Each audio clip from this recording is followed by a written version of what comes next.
Hello everybody, Don't Blink here again with another Crysis 2 PC demo gameplay commentary for you guys, and today I'm playing Team Instant Action on Skyline, which is the other of the two maps available in this demo.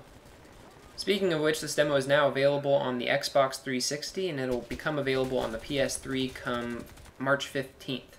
So if you haven't checked this game out yet, I do recommend trying out the demo on your respective platforms. That way you can make an informed decision when it comes time for this game to launch, which is March 22nd here in the US and March 25th in the European Union of sorts. So, in my opinion, this game is good. I am going to be picking it up. I think you should keep your eye on it at the very least. It may not be the right game for you. I know it's a bit futuristic, and I did get quite a few complaints on my previous Crysis 2 video that it looked too much like Call of Duty, and I was not expecting that at all, to be completely honest. I mean, yes, there are kill streaks, there are suit modules, which basically are a perk system, and those are taken from Call of Duty, but when you think about it, all video games take from somewhere else in some capacity. They take from real life, they take from other video games, they take from movies, comic books, whatever. But that's just kind of how the world works. We're constantly innovating and looking at what other people are doing to innovate, and then we incorporate the best stuff from other sources in order to create a better product ourselves, and that's what the video game industry does. It's iterative, it's procedural, it's progressive in that, we started with 8-bit graphics, and now we're at these graphics, which are beautiful. We started with two-dimensional levels and maps and controls and all that, and now we're moving into three-dimensional motion controls. We've obviously got these huge expansive maps that many games have.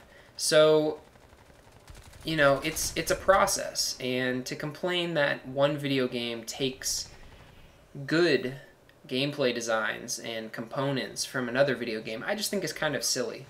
But that's just my opinion on the matter. Let me know what you guys think of games taking popular components from other video games, because ultimately, you could say that both Crysis 2 and the Call of Duty series are clones of Doom or clones of Castle Wolfenstein, because they both have guns and are considered first-person shooters. So really, that argument, you always kind of involve yourself on a slippery slope when you start complaining about things like that, in my opinion.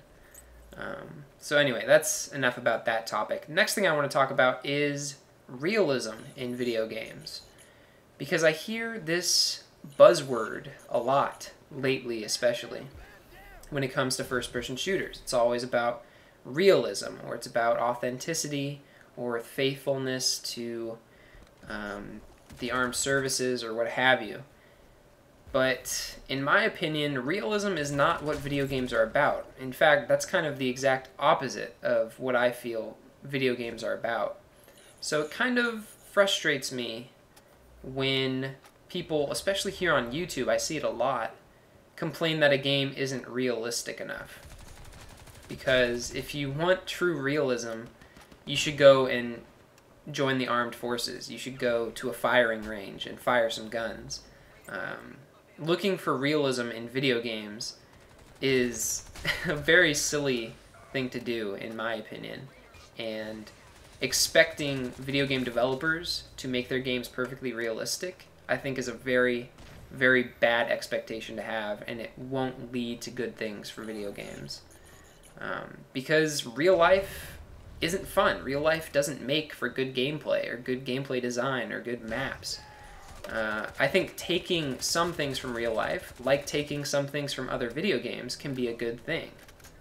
But pure realism, in my opinion, is not something that the video game industry should be striving for.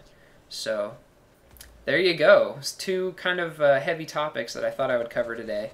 Don't do that too often, but I felt compelled to. I felt inspired to, whatever you want to call it. Just because I don't know, I get a lot of comments on my videos, especially when Medal of Honor came out, where people were like, look at the recoil, that's not realistic. Well, ultimately, it doesn't matter if it's realistic.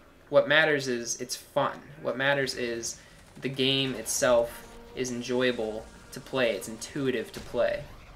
And it is fun enough to make you want to come back for more. I don't think having a first-person shooter be perfectly realistic would be fun for long periods of time. It might be an interesting exercise because you could go in there and you would have to adjust your shots for gravity, recoil, spread, humidity, wind, you know, all that stuff. That might be interesting for a day or two, but ultimately it would begin to feel like real life. For me, video games are kind of not an escape. I don't have anything that I'm trying to escape from, but they're recreation. And I don't want my recreation to be exactly like my daily life. That's basically what it comes down to. So, yeah, we have comment sections on these YouTube videos for a reason. I'd love to hear your thoughts on these two topics.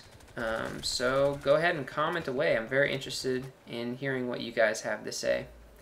But as for Crysis 2, let's talk a little bit about this gameplay, because I know that's usually what you guys come here for. I am looking to get this game when it comes out. I'm still enjoying it, especially when I've been able to play with friends. Crysis 2 has a very nice feature that isn't included in a lot of PC games, which is a party system.